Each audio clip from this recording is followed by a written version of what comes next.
Ashley from Lake Effect Chiropractic and Lake Effect Functional Fitness. And we also have, I'm Dr. Brittany. Today we're going to go over all things pickleball injury prevention. We are going to go over where do most pickleball injuries come from.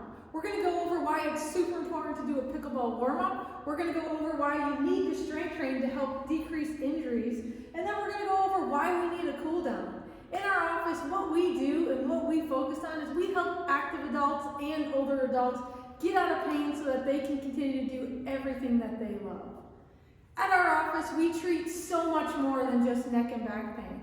We treat elbow pain, that pesky pickleball elbow. We treat plantar fasciitis, that shoulder that's been bugging you. We are so much more than a chiropractic office. And then you can even see here, we're in our 1,500 square foot gym, which we offer strength training. When injuries do happen, we are going to do everything that we can in our office to not prescribe you, just take time off. We understand how important it is for you to get out and stay out on that pickleball court. All right, Dr. Britt's going to go over where do these pickleball injuries come from. So we can have injuries that end up coming on suddenly, an acute, oops, I rolled an ankle, but most of the time we see overuse injuries. What is an overuse injury? I want to first talk about the concept that the devil is in the dosage. So if you go outside and you're out in the sun all day long on a nice Michigan July day, if you're out there all day with no sunscreen, you're going to get a little crispy, okay? The difference is if you're out for a little bit, you use sunscreen, you got some good layers, or you get in the shade, you can get a nice tan. So depending on how much sun you get can lead you to a good or a bad outcome, okay? When we're talking about pickleball, that can be whether you've just upped your game and you started getting out there and you're playing 5 days a week, that might be a little bit aggressive. So when we talk about an overuse injury, we also call it a repetitive strain injury. A lot of reps that the tissue just can't quite handle. So that's what we call capacity or tolerance, what the tissue is willing to tolerate before it starts to break down and give you those signals of pain. So when we look at the capacity, that really relates to what you can tolerate in terms of load. Your load is going to be how many games are you playing? How long are you playing? And even how intense you're playing or how frequent you're playing. If you're playing for that $500 prize, you're going to be getting after it as best you can as compared to a nice easy Sunday paddle back and forth, okay? So really looking at what will your body handle and how much are you asking of it. When you do too much too soon, that's where we get these overuse injuries. So Dr. Ashley, tell me about the guidelines here. So our guidelines are to keep you out on that pickleball court. Britt was talking about the overuse injuries. Let's talk about how we can avoid them. What we want to talk about is no more than 30% increase per week. That's with total play time, that's with number of games, that's also with intensity of play or even frequency of play. This is our money maker. Make sure that you're paying attention, screenshot this. This is the key to avoiding those overuse injuries and not doing too much too soon. All right, why do we need to warm up? All right, have you ever went and started that lawnmower? It doesn't start right away unless you push that choke, right? So what we need to do is we gotta pull out that choke and warm up the tires.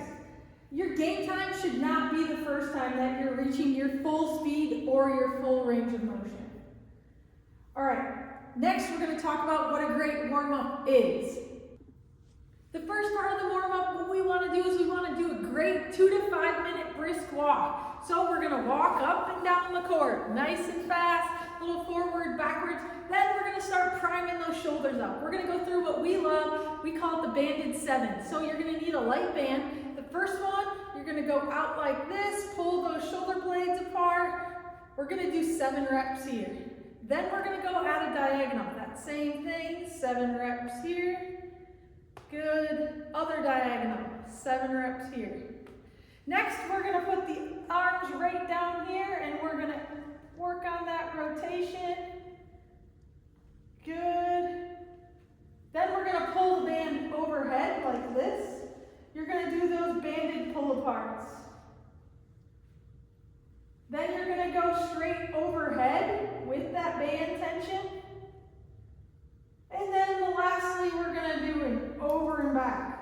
This is a great warm-up for any sort of pushing or pulling that you'll be doing. Next, we're gonna start warming up those hips a little bit. So we'll work on going through 10 air squats.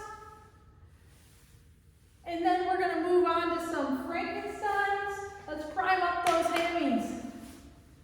Good, 10 of those. Next, we're gonna do up downs, a former version of burpees. What that's gonna look like, you're gonna bend down like this. You can step out, step back up, up. You can also progress it to that. You wanna make sure that you're priming all that upper back and hips. Next thing we're gonna do is what we call the world's greatest stretch. You're gonna come down in this lunge position. You're gonna bring your arm, look towards that ceiling. We'll go over on the other side. So this is gonna warm up the hips, but it's also gonna warm up some of that rotation before you're getting out on the court. The last thing I wanna do as a warm up is I want you to start jogging those lines, the court lines. That's gonna be a great way to get that heart rate up before you start playing pickleball. Now that you've got a good understanding of what a good warm-up looks like, let's talk about why you need to strength train. Strength training is important to help prevent injuries. Why? Stronger things are harder to break. It's just the God's honest truth. If you're stronger, you're gonna have a tougher time landing into an overuse injury. So we're gonna go over a couple of different exercises for your legs, your upper body, and then a little bit of balance training to help you be better prepared to be moving in all different directions on the court while you're paying attention to the ball and not just where you're moving your feet. So first, let's talk about our legs. With the same band or something similar, we can have something called monster walks. So if we stand here, what I like to do is then walk like a monster. So if you've got your feet on a set of train tracks here, you're gonna take a step forward, and each foot is gonna go one after the other, staying on that set of train tracks, okay? Forwards and backwards, you're gonna really start to feel that burn right through here. As we go from side to side now, you're gonna take a step from one set of train tracks to the next. Make sure that your trailing leg is doing the work and you're not just letting the band pull your feet together.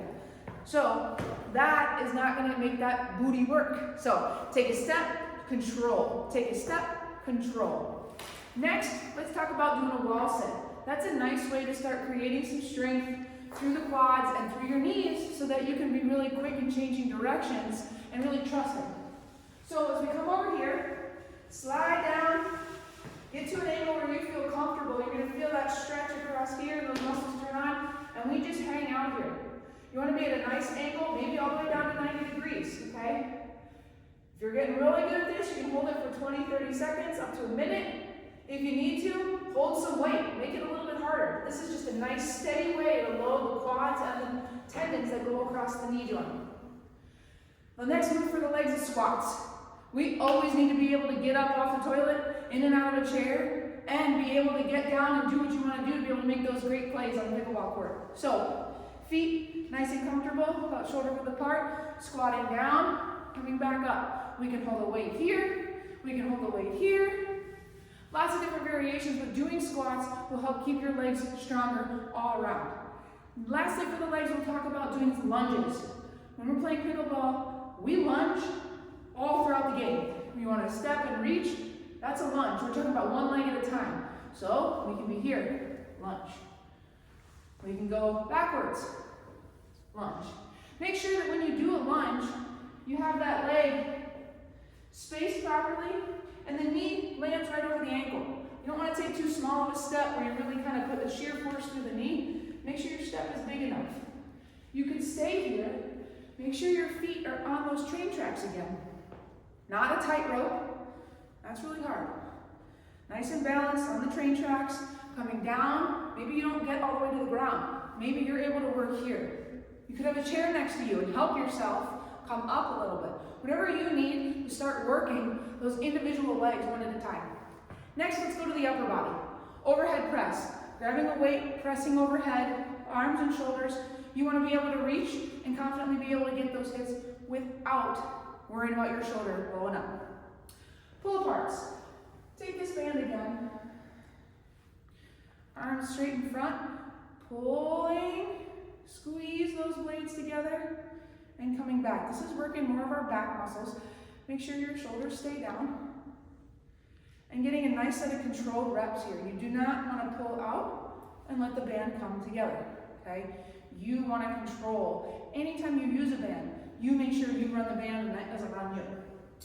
Next, we're going to do a face pull. So if you can get the band anchored above overhead, or even you can have it on a doorknob and sit in a chair. But out in front of you, we're here, we pull towards the face, and then rotate. Pull in, and rotate. So now we're working the back side of the shoulder, and that rotation looks a lot like swinging back for a pickleball, all right? Next, we talk about a pull down. So with the same band here, being able to be here overhead, pulling down towards the chest. By doing that motion, we're working that lower middle back. Again, trying to be well-rounded through that whole backside. Lastly, we talk about a farmer's carry. With the farmer's carry or a suitcase carry, we're talking about grip strength.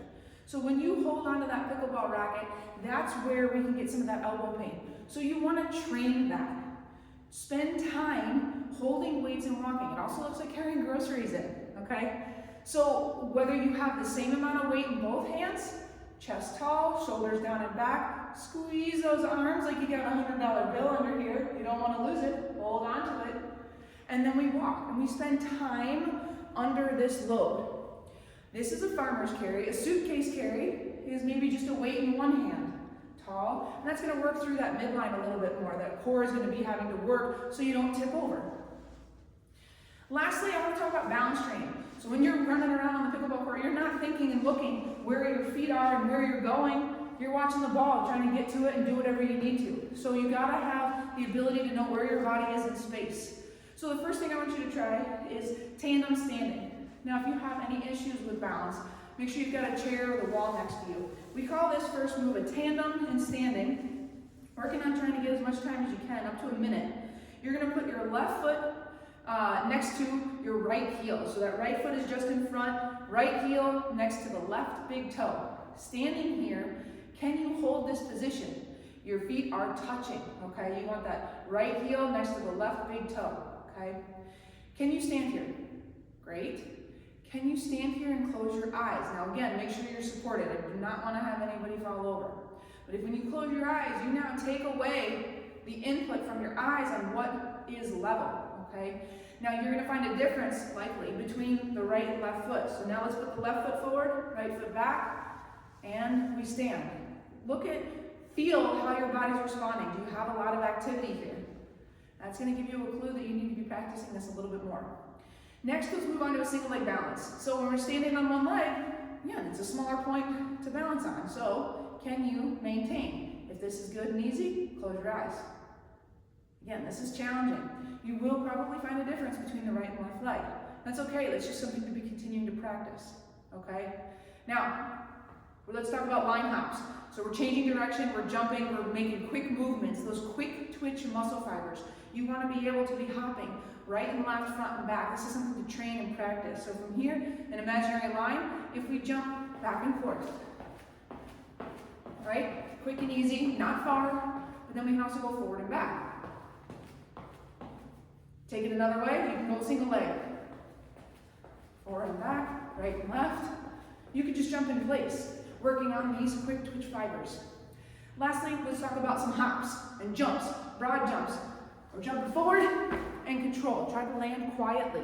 When we're running and stopping and changing direction, we gotta have those muscles and tendons be able to tolerate the load. Lastly, you do skater hops, side to side. So now we're working balance and control so that you can be changing direction without rolling that ankle, okay? So that's what we've got for strength training. Let's talk about why you might need to have a great cool down. All right, why do you need a cool down? It's actually going to help decrease stiffness in those muscles and joints after starting to play. It can also help increase your flexibility.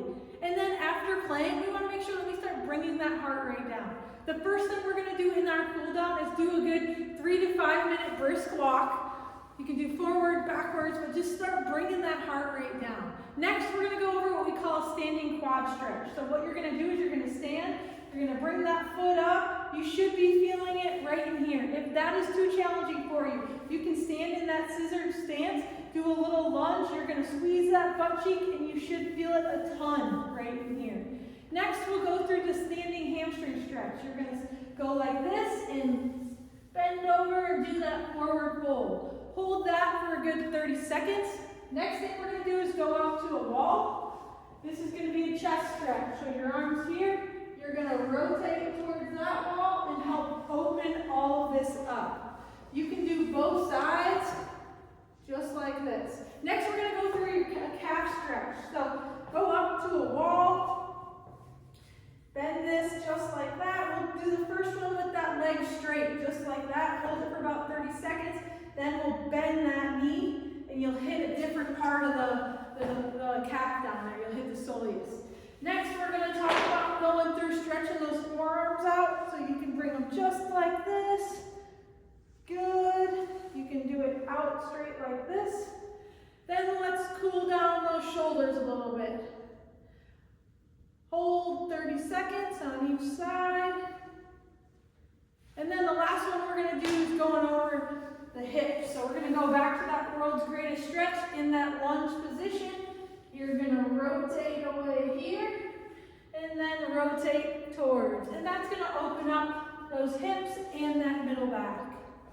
Next, we're going to recap why it's super important to make sure that we're doing our awesome warm-up, adding in strength training, and making sure that we're cooling everything down. So after going over these different pieces to prevent pickleball injuries, we want to remind you that old does not equal weak. Being older does not mean you are weaker. You have the ability to keep moving. You're interested in pickleball, keep going. Try to be smarter with your activities so you can keep yourself out there and playing.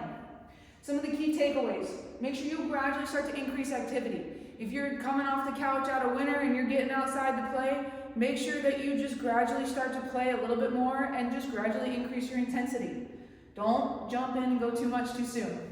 Next, make sure you do a proper warm-up. Get those muscles and ligaments ready so that you can prevent an oopsie injury while you're playing.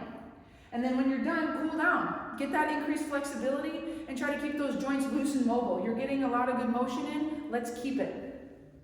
Stronger things are literally harder to break. That's why we gotta make sure that we're incorporating those strength training. Britt was talking about those carries. Let's make sure we're incorporating that so you don't end up with that annoying pickleball elbow. And then our last favorite thing is you gotta make sure you're scheduling your regular maintenance for your body, or it's gonna start scheduling itself for you. Our favorite quote ever is make sure that you're lifting more and aging less. If you are someone that you know is struggling with any sort of aches or pains, Lake Effect Chiropractic is the place to be. Call us today, 989-686-6808. We can't wait to keep you out on the pickleball cart all season long.